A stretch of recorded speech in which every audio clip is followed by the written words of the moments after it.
এই হলো deadline communications private limited. আপনারা দেখছেন এক্সপ্রেস নিউজ, খবর নেয়, খবর দেয়।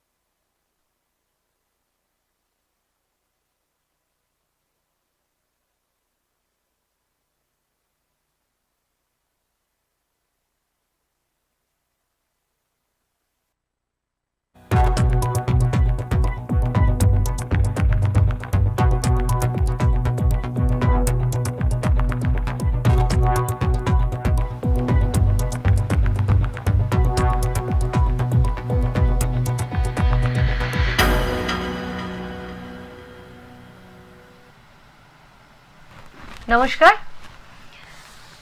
এক্সপ্রেস নিউজে আপনাদের প্রত্যেককে স্বাগত। এখন সময় হেলথ এক্সপ্রেসের। আর হেলথ এক্সপ্রেস মানেই আপনারা সকলে জানেন যে এই হেলথ এক্সপ্রেসে আমরা আপনাদের বিভিন্ন শারীরিক যে সমস্যা, সেই সমস্ত শারীরিক সমস্যা নিয়ে আলোচনা করি এবং সেই আলোচনা থেকে আমরা বিভিন্ন ডক্টরদের সাথে কথাবার্তার মাধ্যমে সেই সমস্যা থেকে কেমন করে আপনারা সমাধান পাবেন এবং সঠিক কোন পথে গেলে আপনারা সেই সমস্যা থেকে বেরিয়ে আসতে পারবেন তার একটা সুলুক সন্ধান দেওয়ার আমরা চেষ্টা করি। তো আজকে আমরা হেলথ এক্সপ্রেসে আমন্ত্রণ জানিয়েছি হেলথ ওয়ার্ল্ড হসপিটালস আসানসোল এবং দুর্গাপুরের উনি অডিওলজিস্ট মিস্টার দেব আনন্ত আজকে আমাদের স্টুডিওতে রয়েছেন আমাদের সঙ্গে। ডক্টর, আপনাকে অসংখ্য ধন্যবাদ এবং অভিনন্দন আমাদের এই এক্সপ্রেস নিউজে এবং হেলথ এক্সপ্রেসে। আপনি আগেও এসেছিলেন আরেকবার এবং সেই দিনও আমরা প্রচুর মানে আলোচনার মাধ্যমে এমন বেশ কিছু তথ্য উঠে এসেছিল যেগুলো দিয়ে আমরা দর্শকদের জানাতে পেরেছিলাম যে একটা অডিওলজিস্টের কি ভূমিকা, মানে তাদের যদি কোনো শ্রবণ এবং শোনার ক্ষেত্রে যদি কোনো সমস্যা থাকে তাহলে তাড়াতাড়ি তারা সত্বর কিভাবে একজন অডিওলজিস্টের সঙ্গে যোগাযোগ করতে পারেন, এই সমস্ত বিষয় নিয়ে আলোচনা করেছিলাম।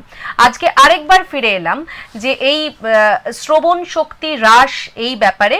আজকে আমাদের বিষয় হচ্ছে অল অ্যাবাউট হিয়ারিং, মানে এই হিয়ারিং সম্পর্কিত যা যা কিছু তথ্য আজকে আমরা মিস্টার দেব আনন্তের কাছ থেকে আমরা জেনে নেব, কেননা উনি একজন প্রসিদ্ধ অডিওলজিস্ট।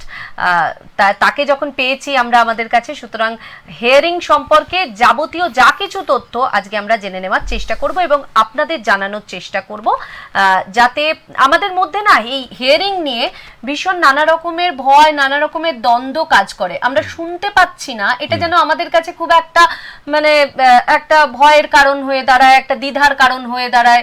এই সমস্তগুলো থেকে আগে বেরিয়ে আসতে হবে এবং জানতে হবে যে এটা কিন্তু একটা শরীরের মধ্যে এরকম একটা কম মানে শুনতে পাচ্ছি না, এই কম থাকাটা কোনো রকমের আমাদের কাছে লজ্জার বিষয় নয়।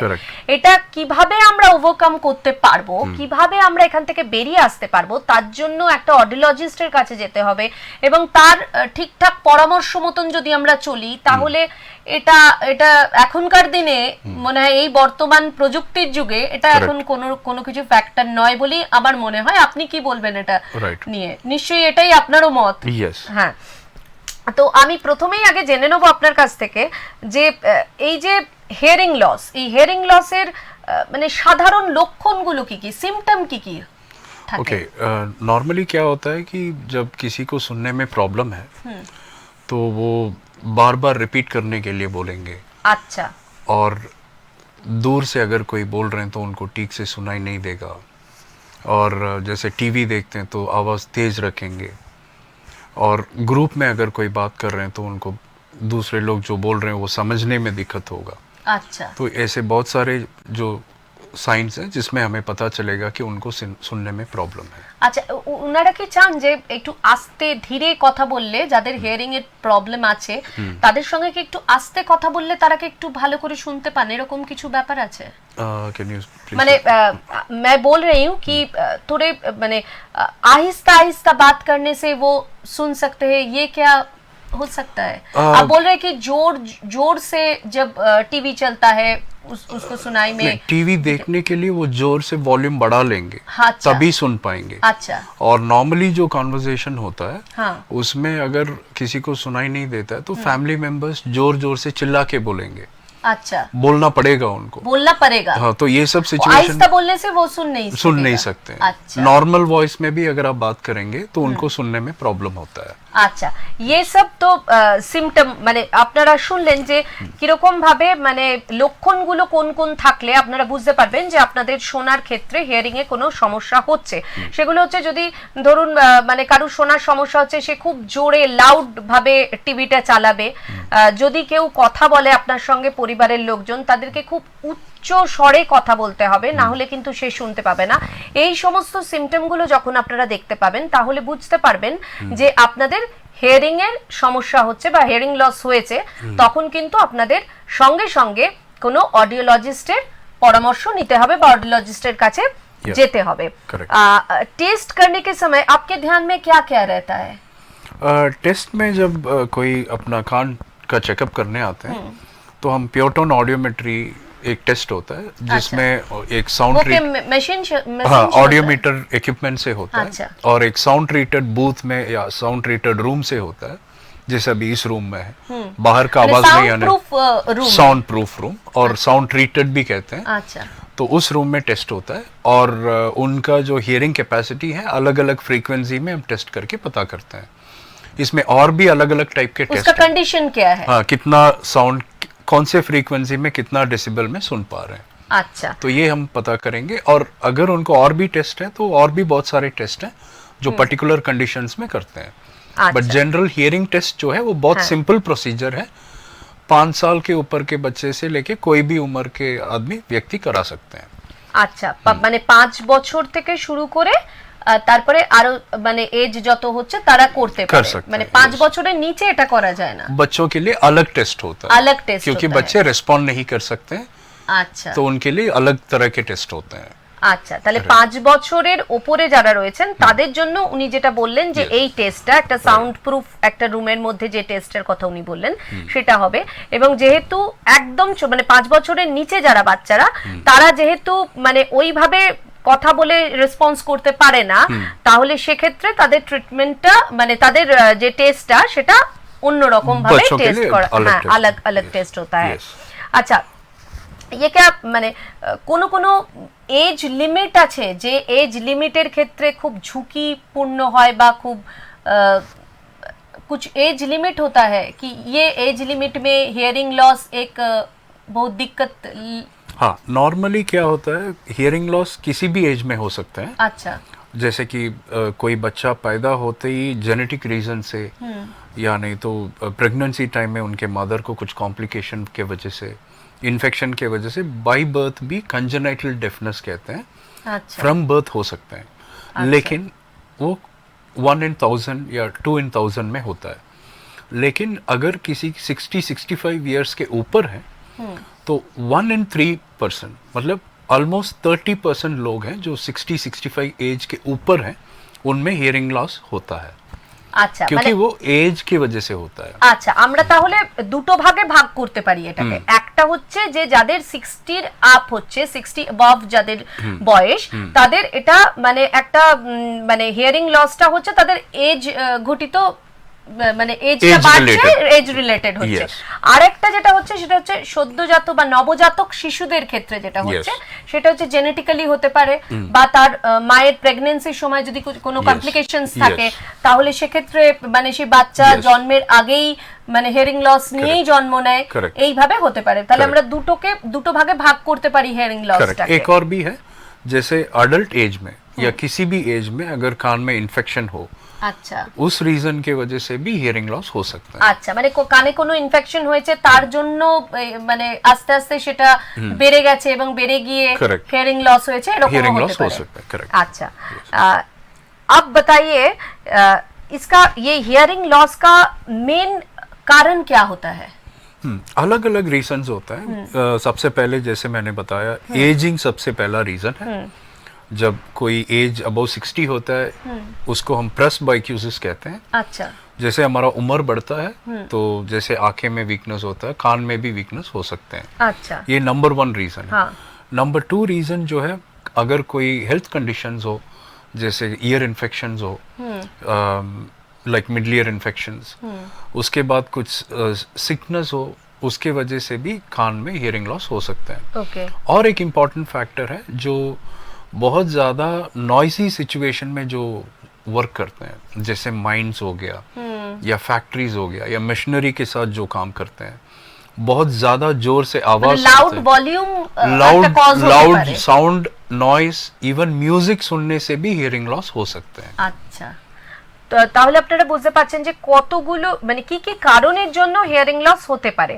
একটা হচ্ছে এজের জন্য হতে পারে, একটা হচ্ছে আপনার কানে যদি কোনো ইনফেকশন হয় তাহলে হতে পারে, আর একটা হচ্ছে যদি আপনারা মানে চারপাশে আপনি যেখানে কাজ করছেন সেখানে যদি প্রচুর ভয়েস থাকে, অনেক নয়েজ থাকে, সেক্ষেত্রেও কিন্তু মানে আপনার কানে সেই এফেক্টটা হতে হতে হতে হতে কিন্তু একটা হিয়ারিং লসের সিচুয়েশনে আপনি আসতে পারেন। হিয়ারিং এড কিভাবে কাজ করে?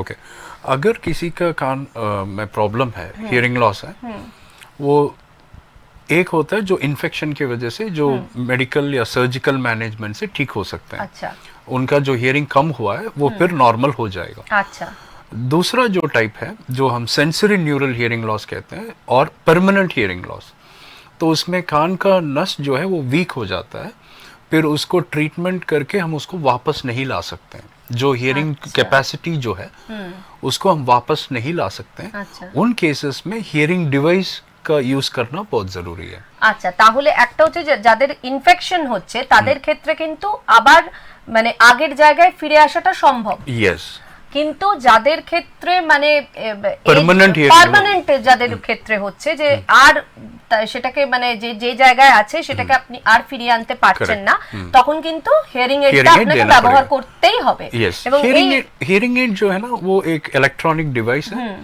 वो एक माइक रहता है और आवाज कैप्चर करके जिनका जितना हियरिंग लॉस है उतने लेवल में वो बढ़ा के देगा, সাউন্ড রিসিভ करके एम्पलीफाई करके देना उसका काम है। এটার ক্ষেত্রে অনেকের ক্ষেত্রে এটা একটা খুব লজ্জার বিষয় হয়ে যায় যে মানে অনেক সময় যে আমি মানে আমি কানে শুনতে পাচ্ছি না বলে আমাকে হিয়ারিং নিতে হচ্ছে, তো এটাও একটা অনেকের লজ্জার কারণের জন্য অনেকে নিতে চায় না, এরকমও হয়।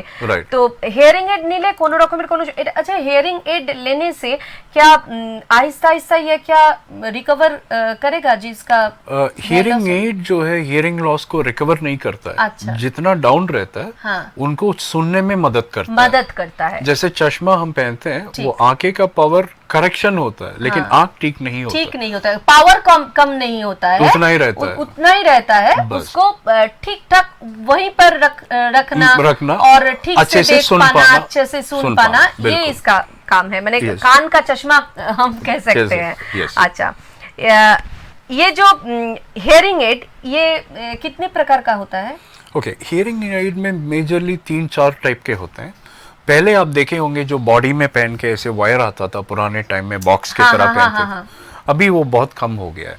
तो आजकल जो बिहाइंड द ईयर कहते हैं वो ऐसे कान के पीछे रहता है, और इन द कैनॉल जो कहते हैं कान के यहाँ पे इस कैनॉल रीजन में रहता है, और कम्प्लीटली इन द कैनॉल जो है वो कान के अंदर बिल्कुल अंदर रहता है, बाहर दिखेगा देखार कोनो व्यापारी दिखेगा भी नहीं, बहुत छोटा होता है। अच्छा। और इसको सेलेक्ट करने के लिए हम एक उनका हियरिंग लॉस देखते हैं कितने सिवियरिटी है, और अलग से पर्सन का लाइफस्टाइल के हिसाब से होते हैं। कुछ लोग ये कैसे होता है लाइक फॉर एग्जांपल अगर कोई पर्सन रिटायर्ड है, उनको डिवाइस कान के बाहर पहनने से भी कोई प्रॉब्लम नहीं है।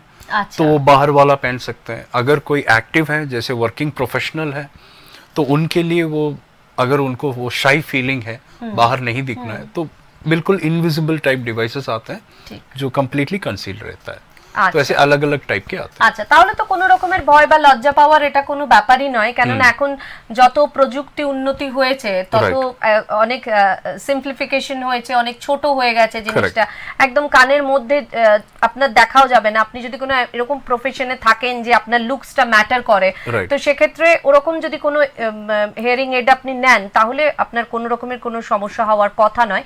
সুতরাং এটা লজ্জা বা ভয়ের জন্য আপনি বাড়িতে বসে থাকবেন, আপনার কানে আপনার শুনতে সমস্যা হচ্ছে কিন্তু আপনি অডিওলজিস্টের কাছে যাচ্ছেন না, এগুলো না করে আমার মনে হয় যে খুব তাড়াতাড়ি আপনার যতটা আছে, क्योंकि ये जो हियरिंग लॉस होता है ये बढ़ता जाता है।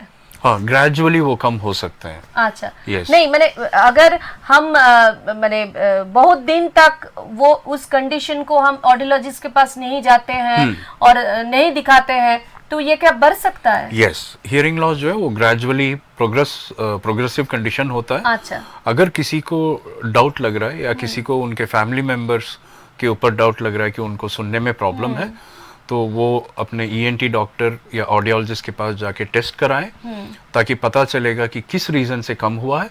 अगर परमानेंट लॉस है, हियरिंग एड या असिस्टिव लिसनिंग डिवाइसेस लेना बहुत जरूरी है ताकि उसको वो मेंटेन कर पाएंगे। আচ্ছা, তাহলে মানে হিয়ারিং এডটা নেওয়াটা খুবই জরুরি একটা ব্যাপার, কেননা এটা কিন্তু যত আপনি ওটা না নেবেন বা ওটা আপনি ইউজ যত না করবেন ওটা কিন্তু আরো আপনার সমস্যাটা বাড়িয়ে দেবে। আপনি একটা হিয়ারিং এড নিয়ে নিলেন, আপনি ঠিকঠাক করে জিনিসটা শুনতে পেলেন, আপনার ওটা আর বাড়লো না, এই জায়গাতে আপনি কিন্তু স্ট্যান্ড করে রাখতে পারবেন একটা জায়গায়। হিয়ারিং এডের জন্য কি কি লেটেস্ট টেকনোলজি এখন হয়েছে বা আপনারা কি কি ইউজ করেন লেটেস্ট টেকনোলজি? राइट, सबसे पहले जब 90s में शुरू हुआ था, एनालॉग टाइप के मशीन्स आते थे जो आवाज पकड़ के बढ़ा के देता था। अच्छा। फिर डिजिटल मशीन्स आने लगे 90s में। फिर डिजिटल मशीन्स में वो डिजिटल सिग्नल प्रोसेसिंग के द्वारा साउंड को और क्लियरली, जिनको जिस फ्रीक्वेंसी में जितना चाहिए वो हम फाइन ट्यून करके दे सकते थे। अभी लेटेस्ट जो एडवांसमेंट है उसमें ब्लूटूथ कनेक्टिविटी आ गया है। अच्छा। जो हियरिंग डिवाइसेस जो होते हैं वो मोबाइल के साथ, आपके टीवी के साथ कनेक्ट हो सकता है, और आर्टिफिशियल इंटेलिजेंस के साथ टेक्नोलॉजी अभी आया है जिसमें आवाज़ को उनके लिसनिंग एनवायरनमेंट सबको एनालाइज करके हियरिंग एड उस तरह से आवाज़ को उनको एम्पलीफाई करके देता है। अच्छा। तो कनेक्टिविटी एक इम्पॉर्टेंट चीज़ है। आर्टिफिशियल इंटेलिजेंस है जो लिसनिंग सिचुएशन के हिसाब से डिवाइस अडेप्ट करके नॉइस को कैंसिल आउट करके वही ठीक कर लेगा कितना आपको जरूरी है। जो स्पीच है उसको आइडेंटिफाई करके बढ़ा के देता है, नॉइस को कैंसिल कर देता है। कैंसिल कर देता है। Yes. ये एडवांस टेक्नोलॉजी, बहुत लेटेस्ट टेक्नोलॉजी है। Yes. আচ্ছা, তাহলে আপনারা শুনতে পেলেন যে এখন টেকনোলজি অনেক মানে আধুনিক হয়ে গেছে এবং এই আধুনিক টেকনোলজিতে আপনার ফোনের সাথে বা টিভির সাথে ব্লুটুথ কানেক্ট করে এটা কিন্তু হিয়ারিং এড এখন আপনি কানে রাখতে পারেন এবং এর জন্য কি হবে যে আশেপাশের যে নয়েজগুলোকে সে কাটিয়ে দিয়ে আসল যেটুকু আপনার মানে কানের জন্য দরকার যেটুকু নয়েজ সেইটুকুকেই কিন্তু আপনাকে ওই হিয়ারিং এড দেবে। তাহলে সেক্ষেত্রে আপনার কানটাও ভালো থাকবে এবং আপনার যে হেয়ার লসটা হচ্ছে সেটা সেই জায়গাটাতেই থাকবে, এর থেকে আর বাড়তে দেবে না। तो हेयरिंग लॉस होने से क्या क्या ट्रीटमेंट ऑप्शन है? ये हेयरिंग एड तो एक हुआ कि हम हेयरिंग लॉस हो गया है, हम हेयरिंग एड लेते हैं, इसके अलावा और क्या क्या ऑप्शन है? राइट, सो परमानेंट हियरिंग लॉस हो गया, डॉक्टर ने बोल दिया हियरिंग एड लेने के लिए, तो हियरिंग एड ले लिए हैं। उसके अलावा एज अ ऑडियोलॉजिस्ट हम उनको लिसनिंग स्ट्रैटेजी सिखाते हैं। फॉर एग्जांपल, अगर मुझे हियरिंग लॉस है तो मैं आपके फेस टू फेस बैठ के बात करने से आपका लिप मूवमेंट्स वो सब फॉलो कर सकते हैं। अच्छा। इसको हम विजुअल क्यूज कहते हैं और लिसनिंग ट्रेनिंग कहते हैं। और जैसे बैकग्राउंड नॉइस कम करें, फॉर एग्जांपल बहुत ही नॉइजी सिचुएशन से आप बात करोगे और मुझे हियरिंग लॉस है तो मैं आपके वर्ड्स को क्लियरली नहीं सुन पाऊंगा, तो ऐसे सिचुएशन को अवॉइड करना बहुत ज़रूरी है। और इसके अलावा और भी मेथड्स हैं, जैसे कि लिसनिंग ट्रेनिंग, एक बार हम हियरिंग एड देते हैं उनको कैसे हर सिचुएशन में उसको यूज़ करना है वो भी हम पेशेंट को बता देते हैं। अच्छा। सो अकॉर्डिंगली वो उसको एडजस्ट करके यूज कर पाएंगे। अच्छा, मतलब For example, फेस रीड जो फेस फॉलो करना, फेस टू फेस बात करना, बैकग्राउंड नॉइस कम करना, और फॉर एग्जांपल मीटिंग्स में है तो जिस पर्सन को आप सुनना है उनके पास में बैठना, और अगर चिल्ड्रन है, बच्चे हैं, अगर बच्चे का हियरिंग लॉस है तो हियरिंग लॉस जो कैंडिडेट है वो चाइल्ड फर्स्ट बेंच में बैठना जरूरी है। ऑल्दो बच्चा हियरिंग एड पहन रहा है लेकिन टीचर के कितना पास होगा तो टीचर का जो क्लासेस हैं, जो लेक्चर्स हैं वो अच्छे से सुन पाएंगे। अच्छा, ये सब आप बोल देते हैं? ये सब मॉडिफिकेशंस हम उनको बताते हैं। अच्छा, और फैमिली मेंबर्स को एजुकेट करते हैं कि ये सब करना जरूरी है। Yes. ये एक ऑडियोलॉजिस्ट का रोल है। Yes. ये हियरिंग एड के अलावा भी एक ये जो মিস্টার দেব অনন্ত বল रहे थे कि একটা অডিওলজিস্টের এটা রোল হয় যে হিয়ারিং এড তো আপনাকে দিয়ে দিল, কিন্তু হিয়ারিং এড পড়ার পরেও আপনি মানে কেমন করে আপনার যে লাইফস্টাইল, ধরুন আপনি তো যারা রিটায়ার পারসন তারা বাড়িতে থাকলো, কিন্তু যারা বাইরে যায়, যারা কাজ করে, যাদেরকে মিটিং এ যেতে হয়, বা ধরুন বাচ্চারা যারা স্কুলে পড়ছে, তারা কেমন করে ফেস করবে তাদের সিচুয়েশন গুলো, সেইগুলো করার জন্য কিন্তু একটা অডিওলজিস্টের বিশাল বড় ভূমিকা আছে। কেননা তারা আপনাকে গাইড এটাই করে দেবেন যে আপনি কেমন করে সামনের মানুষের ফেস রিড করে বা আপনার লিপ মুভমেন্ট দেখে আপনি সেটাকে বুঝতে পারবেন যে সে কি আপনাকে বলতে চাইছে। বা ধরুন একটা বাচ্চা, সে যখন ক্লাসে থাকছে তাকে একদম ফার্স্ট বেঞ্চে বসাটা খুব জরুরি। মিটিং এ যখন আপনি আছেন, আপনি হিয়ারিং এড যতই নিন না কেন, আপনাকে একদম যে লোকটি কথা বলছে বা যার সঙ্গে আপনার মানে কথোপকথন হবে তার পাশে বসা, এই সমস্ত জিনিসগুলো একটা প্রপার গাইডলাইন কিন্তু একটা অডিওলজিস্ট দেন। হিয়ারিং এড দেওয়ার পরেও এগুলো কিন্তু একটা আলাদা একটা আপনাকে ঠিকঠাক লাইফস্টাইল লিড করার জন্য কিন্তু এটা একটা খুব গুরুত্বপূর্ণ বিষয়, যেটা আপনাকে অডিওলজিস্ট সেই পথটা আপনাকে দেখাবে। তো সেটাও একটা আলাদা পার্ট, এবং এর জন্য কিন্তু অডিওলজিস্টের কাছে আপনাকে যেতে হবে এবং এই গাইডলাইনগুলো আপনাকে নিতে হবে। एकदम जो नवजातक जो शिशु होता है उसके लिए ये हियरिंग टेस्ट कितना जरूरी होता है? ओके, सो जैसे मैंने पहले आपको बताया, न्यूबॉर्न बेबीज उनको भी हियरिंग लॉस हो सकता है। सो वर्ल्ड हेल्थ ऑर्गेनाइजेशन के नॉर्म्स के हिसाब से जो भी बेबी डिलीवरी होता है उनका हियरिंग चेकअप करना ज़रूरी है। तो वो हम ऑटो अकोस्टिक एमिशन नाम से एक टेस्ट है जो हम कर सकते हैं, बहुत ही पेनलेस इजी प्रोसीजर है। उसमें हमें पता चलेगा कि बच्चों के आउटर हेयर सेल्स जो कॉक्लिया है वो काम कर रहा है कि नहीं। It's a very simple hearing test. वो करने से हमें पता चलेगा अगर बेबी का हियरिंग लॉस अगर सस्पेक्टेड है तो फिर हम तुरंत 3rd मंथ में फिर से टेस्ट रिपीट करेंगे, और जितना अर्ली हम आइडेंटिफाई करेंगे उतना अर्ली हम उसका ट्रीटमेंट भी कर सकते हैं। अच्छा, सो बच्चों में ये बहुत इंपॉर्टेंट है। আচ্ছা, মানে যার ধরুন মানে একদম নিউবর্ন বেবির যার হিয়ারিং লস নেই, তাকেও আপনি বলছেন যে একবার প্রত্যেকটা বাচ্চা যখন জন্মাচ্ছে তখন একবার তার হিয়ারিং মানে এটা টেস্টটা করিয়ে নেওয়া দরকার, যে সে কোন কন্ডিশনে আছে। যদি সেক্ষেত্রে দেখা যায় যে তার এতটুকু মানে মানে প্রবলেম আসতে পারে পরবর্তী ক্ষেত্রে বা একটু চান্সেস আছে, তখন আপনারা তাকে সেই इसका एक और रीजन है मैम, इसका एक और रीजन है, जैसे कि अगर कोई बच्चे का सुनने में प्रॉब्लम है तो वो बाद में जाके बच्चे का social skills, speech and language, जो बोलने का जो कैपेसिटी है वो भी कम हो जाएगा। बोल नहीं पाएंगे।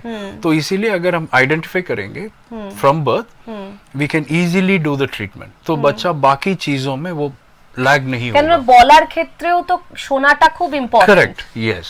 সেই কারণে মানে এটাকে দেখাটা খুবই জরুরি একজন একদম নিউবর্ন বেবির ক্ষেত্রে। কেননা যারা বড় হয়েছে, যারা এজ ধরুন বেশি আছে, তাদের যখন হিয়ারিং লস হচ্ছে একটা আলাদা রকম, কিন্তু একটা নিউবর্ন বেবি সে তো বলতে পারে না, বা সে কি আমরা কি বলছি সেটাও সে বুঝতে পারে না।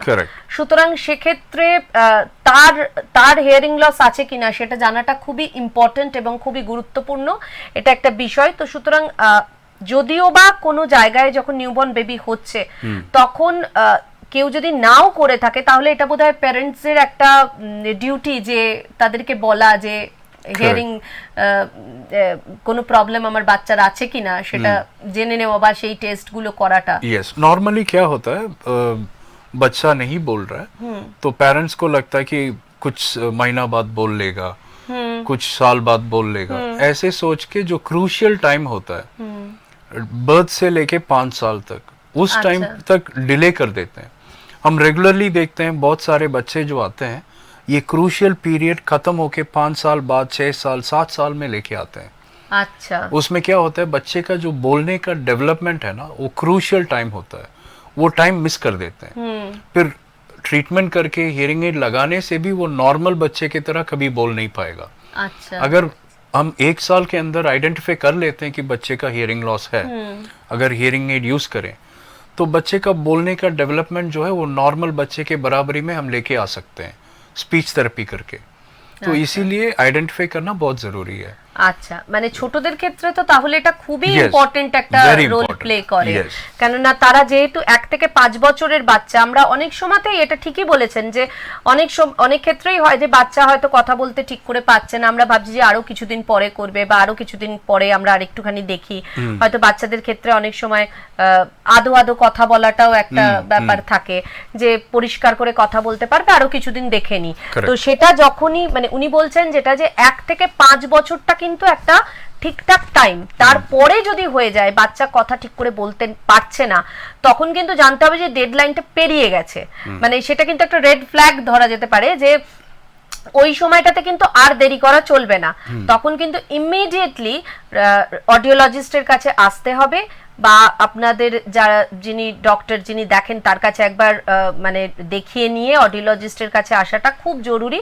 কেননা ওর পরে যদি হয় তাহলে কিন্তু বাচ্চার ঠিক মতন কথা বলাটা একটুখানি কিন্তু দেরি হয়ে যাবে। কেন বলবো যে ঠিক মতন কথা নাও সে বলতে পারে, এরকমও হতে পারে যে একদম নর্মাল যে আমরা যেরকম ভাবে কথা বলি সেটা সে নাও বলতে পারে। সুতরাং দেরিটা একেবারেই এক্ষেত্রে করা যাবে না। যদি আপনার বাচ্চা দেখেন যে কথা বলতে একটু সমস্যা হচ্ছে তাহলে একেবারে দেরি না করে আপনারা আপনাদের যে এনটি স্পেশালিস্ট তার কাছে যান এবং তারা যদি মনে করেন যে এটা অডিওলজিস্টের কাছে পাঠানো দরকার তাহলে অবশ্যই আসুন। আর এক্ষেত্রে তো সবসময়তেই আমরা বলি যে হেলথ ওয়ার্ল্ড হসপিটালস আসানসোল বলুন, দুর্গাপুরে বলুন, এখানে এই সমস্ত ট্রিটমেন্টগুলো হচ্ছে, অডিওলজিস্ট রয়েছেন এবং তারা আপনাকে ঠিকঠাক করে একটা গাইডলাইন দিতে পারবেন এবং একটা সঠিক পথের দিশা দেখাতে পারবেন যেখান থেকে কিন্তু আপনার বাচ্চা কিন্তু একটা সুস্থ স্বাভাবিক জীবন লিড করতে পারবে। কেননা বাবা মায়েদের ক্ষেত্রে এটা সত্যি একটা খুব পরে গিয়ে একটা মানে একটা খুব কি বলবো একটা ভয়ের জায়গা হয়ে যায় বা একটা লজ্জা যে বাচ্চা ঠিক করে কথা বলতে পারলো না বা সে একটু অন্যরকম ভাবে কথা বলছে, এটা হয়তো আপনাদের ক্ষেত্রে তখন মনে হতে পারে, কিন্তু এটা আপনারা এটা ভাববেন যে আপনারা দেরি করে ফেলেছেন বলেই কিন্তু এই জায়গাটায় এসেছে। আপনারা যদি দেরি না করতেন তাহলে হয়তো নর্মাল বাচ্চারা যেরকম ভাবে কথা বলে আপনার বাচ্চাও কিন্তু সেরকম ভাবে কথা বলতে পারতো। সবাই তো আর সমানভাবে জন্ম নেয় না, সবাইকার ক্ষেত্রে কিছু কিছু প্রবলেম থাকতেই পারে, কিন্তু সেই প্রবলেমটাকে যেটা মিস্টার দেবানন্দ বলছেন এবং আমরাও প্রত্যেকবার বলে থাকি যে ইগনোর করবেন না, কোনো প্রবলেমকে ইগনোর করবেন না। প্রবলেমকে যখনই আপনারা ইগনোর করবেন প্রবলেম কিন্তু বাড়তে থাকবে।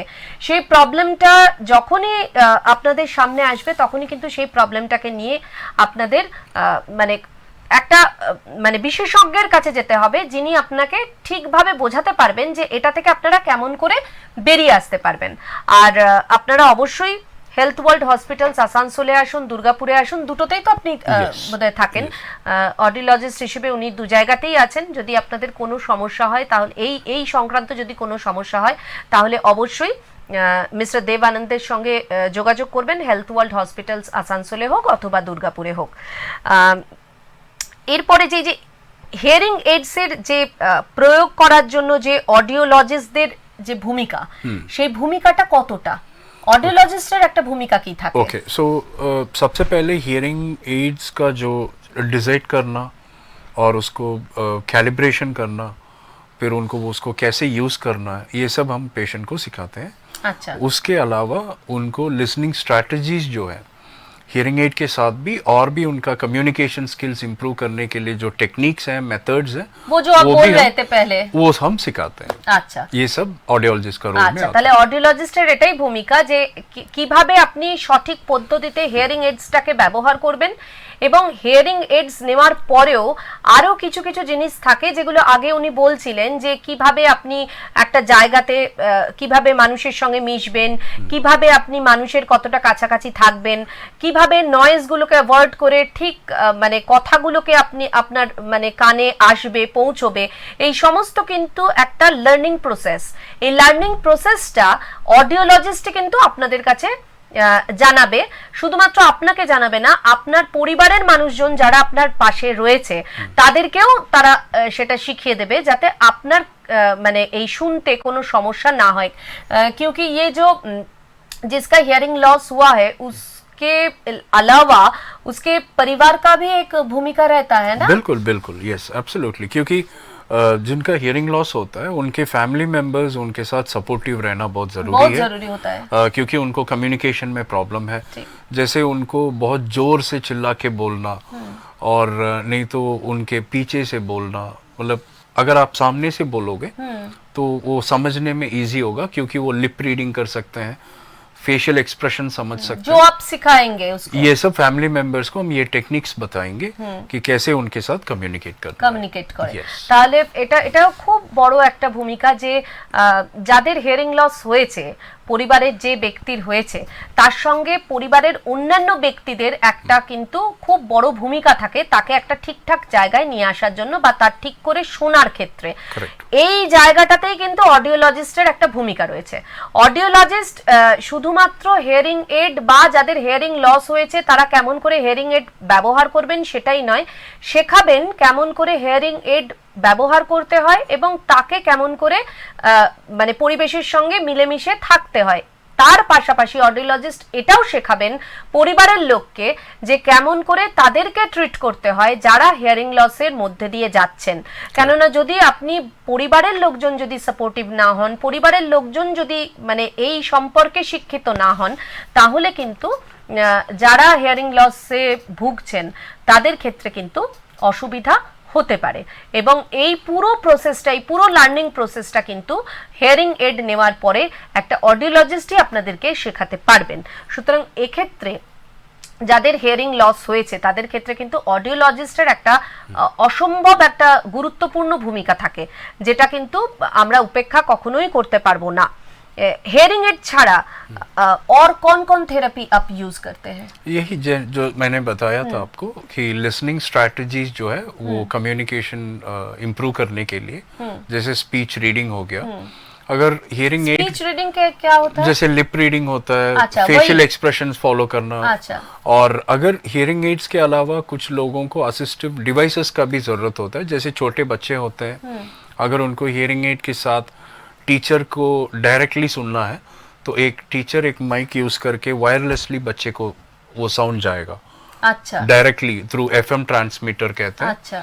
ऐसे छोटे डिवाइसेस यूज करके हम एडिशनली उनको हम इम्प्रूव कर सकते हैं। ऐसे मल्टीपल मेथड्स हैं, ये one rule fits all type में नहीं चलता है, तो हर पेशेंट यूनिक होता है, तो उनको अलग से हम कस्टमाइज करके टेलर करके उनको बताएंगे कि उनका क्या कैसे करना चाहिए, क्या क्या लेना चाहिए। Yes. और कैसे उनको इंडिविजुअल मेथड में हम एड्रेस करते हैं। আচ্ছা আচ্ছা, মানে যেরকম যেরকম মানে পেশেন্ট হবেন, পেশেন্টের যা যা কন্ডিশন থাকবে সেইটা দেখে ওনারা ঠিক করবেন যে কার হিয়ারিং এড নেওয়া দরকার, কি ধরনের হিয়ারিং এড নেওয়া দরকার, কি ধরনের পদ্ধতিতে তার চলা দরকার। এগুলো কিন্তু মানে কাস্টমাইজড হয়ে যায় সেক্ষেত্রে যে পেশেন্টের কি প্রবলেম রয়েছে, কতটা প্রবলেম রয়েছে সেটা দেখার পরেই একটা অডিওলজিস্ট ঠিক করেন যে তাকে কি ধরনের জিনিস ব্যবহার করতে হবে, কি ধরনের ডিভাইস ব্যবহার করতে হবে। এখন উনি যেটা বলছিলেন যে টিচারদের ক্ষেত্রেও মানে ডিভাইস এসে গেছে, যেটা থেকে মানে যে বাচ্চারা হিয়ারিং লসের সমস্যায় ভুগছে তাদের কমিউনিকেট করার জন্য টিচারদের ক্ষেত্রেও কিন্তু ডিভাইস এসে গেছে যা ডাইরেক্ট তারা শুনতে পারবে এই জন্য। अच्छा, आप एक बात बताइए, जो छोटा छोटा बच्चा जो हियरिंग लॉस का जो शिकार है वो नॉर्मल स्कूल में तो जा सकते हैं ना?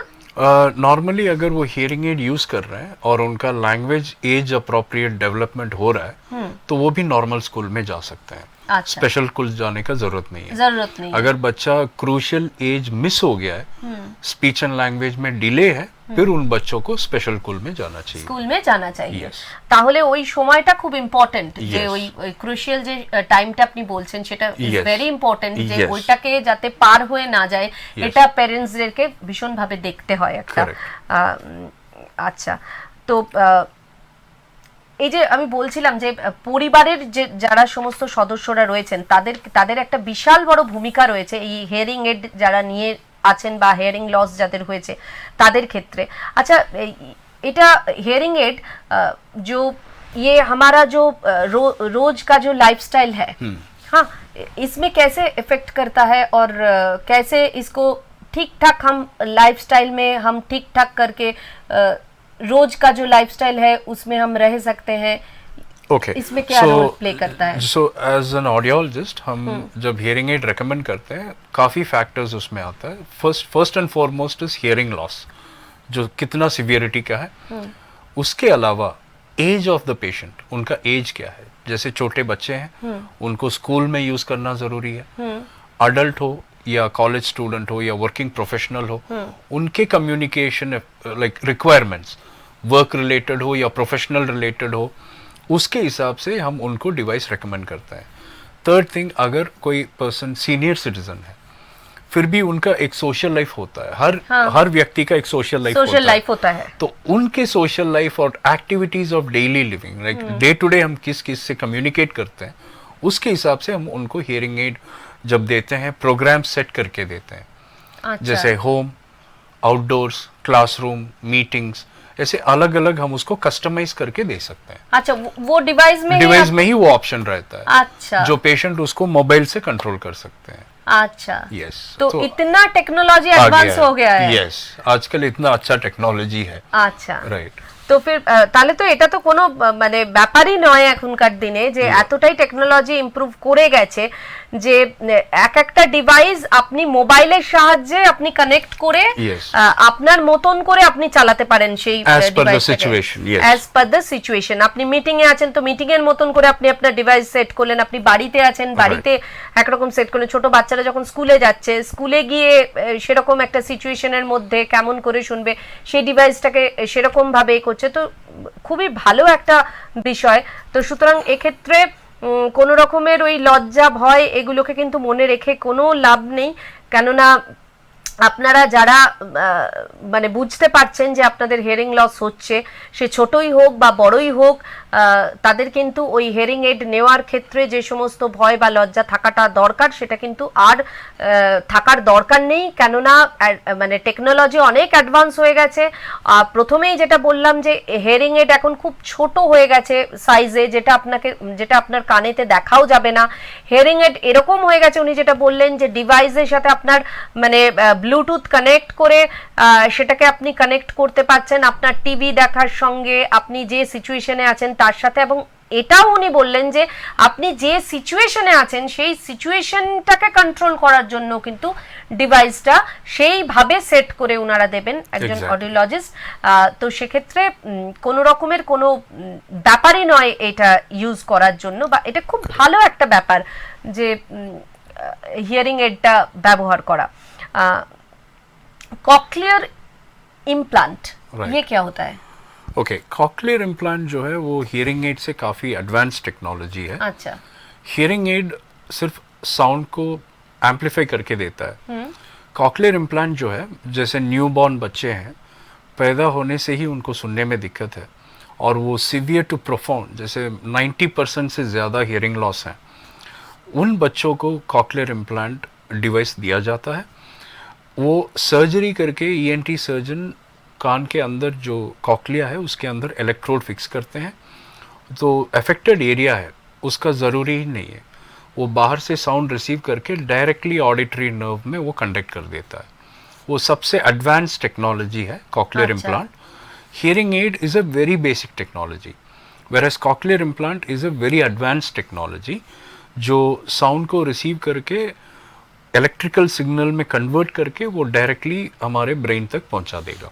अच्छा, so it is a very advance technology. और तो उसको ये क्या, ये आप बोल रहे हैं कि न्यूबॉर्न बेबी के लिए ये आप यस जो use करते yes most of the cases newborn बच्चे के लिए ये दिया जाता है। মানে ওদের করার কিছু মানে নিজে নিজে করে নেওয়ার কিছু থাকে না, ওই কারণেই মানে ওই ডিভাইস দিয়ে তাদের ব্রেনের মধ্যে করা এবং यस আচ্ছা यस आप देखे होंगे बच्चे ऐसे पहनते हैं और यहाँ पे छोटा ट्रांसमीटर टाइप रहता है, बाहर से साउंड रिसीव करके जो एक्सटर्नल डिवाइस है वो डायरेक्टली कॉकलिया तक पहुंचा देगा। कॉकलिया के अंदर इलेक्ट्रोड रहता है, वो इलेक्ट्रोड ऑडिटरी नर्व को स्टिमुलेट करेगा और साउंड डायरेक्टली ब्रेन तक पहुंचाएगा। अच्छा, तो बाहर जो sound years, outer ear, middle ear और इनर ईयर तक पहुंचने का जरूरी नहीं है, डायरेक्टली वो इनर ईयर में चला जाएगा। আচ্ছা ডাইরেক্ট ওটা হবে। Yes. তো ये क्या মানে বড়দের জন্যও কি এটা মানে প্রযোজ্য? सबको ये जरूरी नहीं है, আচ্ছা जिनको 90% से ज्यादा हियरिंग लॉस होता है, আচ্ছা, মানে একদমই যারা মানে बहुत কোনো severe মানে পুরো cases। লেয়ার গুলোই যাদের Yes, খারাপ হয়ে yes, গেছে उनके তাদের लिए ক্ষেত্রে होता है। ওদের জন্যই এটা Yes। আপনারা তখন Yes, প্রযোজ্য बाकी করেন, कंडीशंस में हियरिंग एड से मैनेज कर सकते हैं। ম্যানেজ कर सकते हैं। ওটা ওটা যে কোনো বয়সের ক্ষেত্রে এটা আপনারা করতে Yes, পারেন, কিন্তু yes। তাদের ক্ষেত্রে ওই মানে মানে তাদের কন্ডিশনটা ওই 90% যাদের মানে Yes, হয়ে গেছে তাদের yes। ক্ষেত্রে আপনারা এটা Cochlear implant का ককলিয়ার requirement है। ইমপ্ল্যান্টটা করেন যাতে একদম পুরোপুরি ডাইরেক্ট Yes। মানে ব্রেনেতে গিয়ে इनर সেটা, ईयर यस এ করে।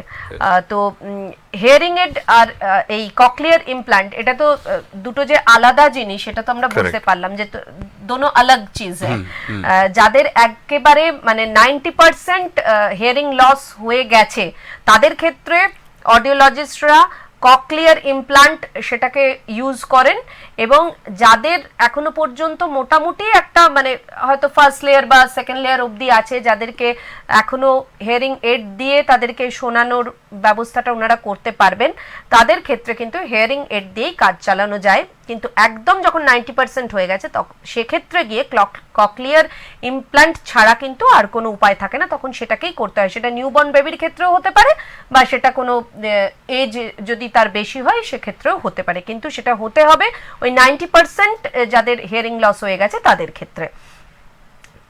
এরপরে যে এই যে আমাদের যে লাইফস্টাইল চেঞ্জ হয়েছে, এই লাইফস্টাইল চেঞ্জ হওয়ার ক্ষেত্রে কি আমাদের হিয়ারিং লসের প্রবলেমটা আরো বেড়েছে বলে আপনি কি মনে করেন?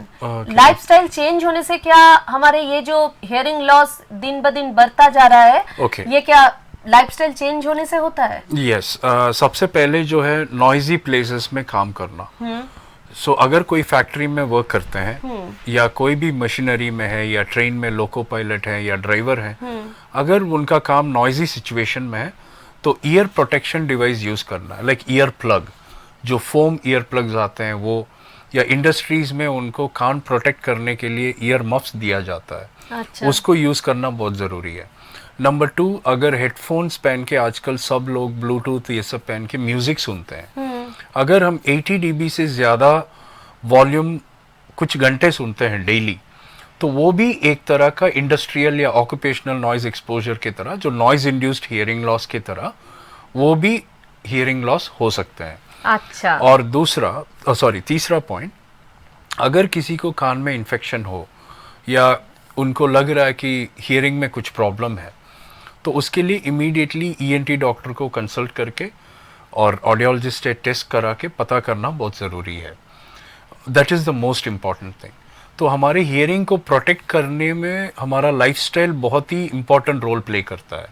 जैसे हर एक हेल्थ कंडीशन में हम बोलते हैं कि lifestyle is very important, exactly. इसमें भी ऐसे ही रूल्स हैं कि अपने आप को बहुत ज़्यादा जोर से नॉइस में एक्सपोजर नहीं करना है। अगर आपका वर्क ही नॉइसी सिचुएशन में तो उसको प्रोटेक्ट कर लो।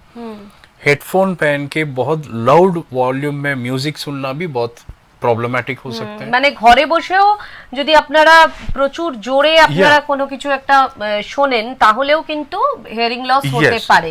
और कान में अगर इन्फेक्शन हुआ उसके लिए प्रॉपर ट्रीटमेंट लेना बहुत जरूरी है, क्योंकि इन्फेक्शन कंडीशंस में ट्रीटमेंट लेने से हियरिंग वापस आ जाएगा।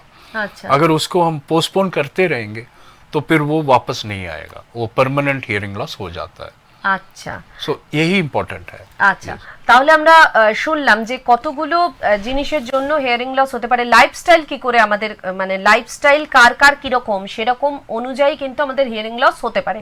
আমরা প্রচুর একটা নয়েজি জায়গায় কাজ করছি, সেক্ষেত্রে কিন্তু আমাদের হিয়ারিং লস হতে পারে। আমরা সেটা প্রোটেক্ট করতে পারি কিভাবে না, যদি আপনি খুব নয়েজি একটা জায়গায় কাজ করেন তাহলে আপনার প্রোটেক্ট করার জন্য, কানকে প্রোটেক্ট করার জন্য যে যে ডিভাইসগুলো আপনাদেরকে দেওয়া হয় বা ইউজ করা উচিত সেগুলো কিন্তু আপনাদের ইউজ করতে হবে। না হলে কিন্তু ওই নয়েজি প্লেসে দীর্ঘদিন ধরে থাকার ফলে আপনার কিন্তু কানে প্রবলেম হতে পারে। ধরুন আপনারা ওরকম কোনো নয়েজি প্লেসে আপনারা কাজ করেন না, অথচ আপনারা বাড়িতেই থাকেন, কিন্তু খুব জোরে আপনারা ফোনে হোক বা ধরুন কিছু একটা গান শোনেন, সেটা খুব জোরে শোনেন, লাউড ভাবে টিভি দেখেন, তো এরকম জিনিসের জন্য কিন্তু শুনতে শুনতে শুনতে শুনতে আপনার কিন্তু হিয়ারিং লস হতে পারে। ওই সিমিলার ওরকম ভাবেই নয়েজি প্লেসে থাকার জন্য যাদের হিয়ারিং লস হয়, আপনি বাড়িতে বসেও কিন্তু যে এই যে আপনার লাইফস্টাইলটা সেটার জন্য কিন্তু আপনাদের হিয়ারিং লস হতে পারে। সুতরাং এক্ষেত্রে আমাদের খুব সতর্ক হতে হবে যে আমরা যারা বাড়িতে রয়েছি তারা যাতে একটা ঠিকঠাক সাউন্ড দিয়ে আমরা শুনি, তাহলে মানে সেই প্রবলেমগুলো আমাদের হিয়ারিং লসের ক্ষেত্রে সেই প্রবলেমগুলো আমাদের হবে না। তো এই জিনিসগুলো আমাদেরকে লাইফস্টাইলের ক্ষেত্রে আমাদের এগুলো মাথায় রাখতে হবে হিয়ারিং লসের ক্ষেত্রে। যে এই যে শ্রবণ শক্তি, মানে এই যে আমাদের হিয়ারিং যে রয়েছে, যে শক্তিটা রয়েছে, এটাকে বাঁচানোর জন্য আপনি কি বলবেন, মানে কি পরামর্শ দেবেন দর্শকদের যে এগুলো করার জন্য কি কি করা উচিত নয়? এগুলো তো আপনি বললেন, এর পাশাপাশি কি আরো কোনো কারণ আছে যেগুলো করলে আমাদের হিয়ারিংটা ঠিক থাকবে বা ধরুন এই হিয়ারিং লস হবে না? ধরুন ইনফেকশন কারোর হয়ে গেল, ঠিক আছে, সেটা তো আমাদের হাতে নেই, কিন্তু আমাদের হাতে যেটুকু আছে সেটাতে আমরা কি করতে পারি, কি করলে আমাদের হিয়ারিং লসটা হবে না? प्रोटेक्शन जो हियरिंग कंसर्व करने के लिए, जैसे मैंने पहले आपको बताया कि अपने ईयर्स को लाउड नॉइज से प्रोटेक्ट करना बहुत इम्पोर्टेंट है। नंबर 2, कोई भी इन्फेक्शंस हो इमीडिएट मेडिकल अटेंशन लेना बहुत ज़रूरी है, और regular checkups like at least senior citizens हो कम से कम साल में एक बार जाके उनका हियरिंग चेकअप कराना बहुत ज़रूरी है। अच्छा, ये सब करने से आपको ईएनटी डॉक्टर और ऑडियोलॉजिस्ट बता देंगे कि अगर आपको कुछ ट्रीटमेंट चाहिए, अगर नहीं है सब कुछ ठीक है तो then they can continue with the same. এটা বড়দের ক্ষেত্রেও যেরকম আমার মনে হয় যে যারা মানে এমনি এখন মানে ছোটরা রয়েছে, যারা ধরুন পড়াশোনা করছে, তাদের ক্ষেত্রেও বোধহয় একটু মাঝে মাঝে গিয়ে এগুলো মানে একটা টেস্ট একটুখানি করানোটা দরকার। যে আমরা অনেক সময় ইগনোর করি, মানে আমাদের মানে কান, ধরুন কানের কোনো কিছু নিয়ে বা দাঁত হোক বা যাই, যখন কিছু একটা হয় তখন আমরা ডাক্তারের কাছে যাই বা তখন আমরা ধরুন কানের ক্ষেত্রে অডিওলজিস্টের কাছে যাচ্ছি, কিন্তু যতক্ষণ না কিছু একটা হচ্ছে ততক্ষণ তো আমরা যাচ্ছি না। কিন্তু এই যে আপনি বললেন যে একটা মাঝে মাঝে গিয়ে অন্তত একটা চেকআপ করানো দরকার, যে আমার কানটা ঠিক আছে কিনা, আমার দাঁতগুলো ঠিক আছে কিনা, এটার একটা খুব বড় ভূমিকা রয়েছে। টেস্ট করার জন্য যে ভয়টা থাকে, ধরুন এই যে আপনি যা বললেন সেগুলো নামগুলো শুনে হয়তো অনেকে ভাবতে পারেন যে ডিভাইস এই ধরনের একটা সাউন্ড প্রুফ জায়গায় টেস্ট করতে হবে, এই যে নানা রকমের একটা ভয় বা দ্বিধা বা দ্বন্দ্ব, যে আমি প্রথমেই বললাম যে হিয়ারিং এড নেবো কি নেবো না, সেটা নিয়ে একটা দ্বন্দ্ব, এইগুলো কে ওভারকাম করার জন্য আপনি ওভারঅল কি মানে দর্শকদের একটা মানে পরামর্শ দেবেন? ये आपने बहुत अच्छा क्वेश्चन पूछा है। तो इसमें जनरली हमारे सोसाइटी में ये एक स्टिग्मा है कि जो सुनने में प्रॉब्लम है, बाहर बोलने में उनको शाई फीलिंग होता है, अपने फैमिली मेंबर्स को पता चलता है कि वो सुनने में प्रॉब्लम है। तो सिंपल ये है कि आप आके एक बहुत सिंपल ऑडियोमेट्री टेस्ट कराओ, जिसमें आपको पता चलेगा कि अगर प्रॉब्लम है, अगर प्रॉब्लम होने से हर प्रॉब्लम के लिए ऐसा नहीं कि आपको हियरिंग एड ही पहनना पड़ेगा। बहुत सारे कंडीशन ऐसे होते हैं कि डॉक्टर्स, ईएनटी डॉक्टर्स मेडिसिन देके वो प्रॉब्लम सॉल्व कर देंगे। अच्छा। या कुछ केसेस में ऑपरेशन करके उसको ठीक कर देंगे। अच्छा। आपका हियरिंग वापस आ जाएगा। अच्छा। ये जो सोशल स्टिग्मा है, इसको अवॉइड करके अगर आपको किसी को लग रहा है कि हियरिंग में प्रॉब्लम है, आपको आके ऑडियोमेट्री टेस्ट कराना बहुत ज़रूरी है। It's very important. তাহলে মোটামুটি একটা অল অ্যাবাউট হিয়ারিং, যেটা আজকে আমাদের বিষয় ছিল, মোটামুটি একটা অল অ্যাবাউট হিয়ারিং সম্পর্কে একটা ধারণা আপনাদেরকে দেওয়া গেছে এবং দিতে সক্ষম হয়েছেন মিস্টার দেব আনন্দ। উনি একজন ভীষণ ভালো অডিওলজিস্ট এবং উনি আগেও এসেছিলেন। আজকে আলোচনা হলো আমাদের হিয়ারিং লস এবং তার সম্পর্কিত বিভিন্ন বিষয় নিয়ে। আবারও আমরা চাইবো যে পরবর্তী কোনো আরেকটা দিন আরও হিয়ারিং লস নিয়ে আরও যা যা আপনাদের জানার থাকবে সেগুলো আমরা জানবো, কিন্তু আজকে একেবারেই সময় নেই। সুতরাং আজকে এখন বিদায় নিতে হচ্ছে আমাকে এবং মিস্টার দেব আনন্দকে।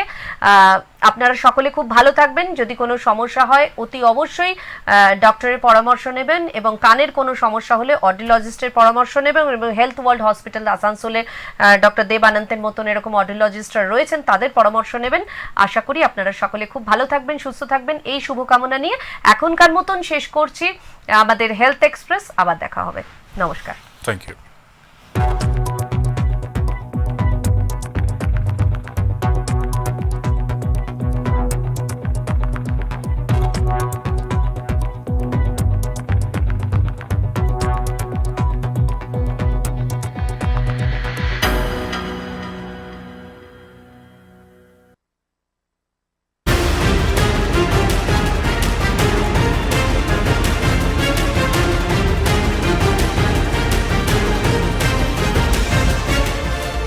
এই হলো ডেডলাইন কমিউনিকেশনস প্রাইভেট লিমিটেড।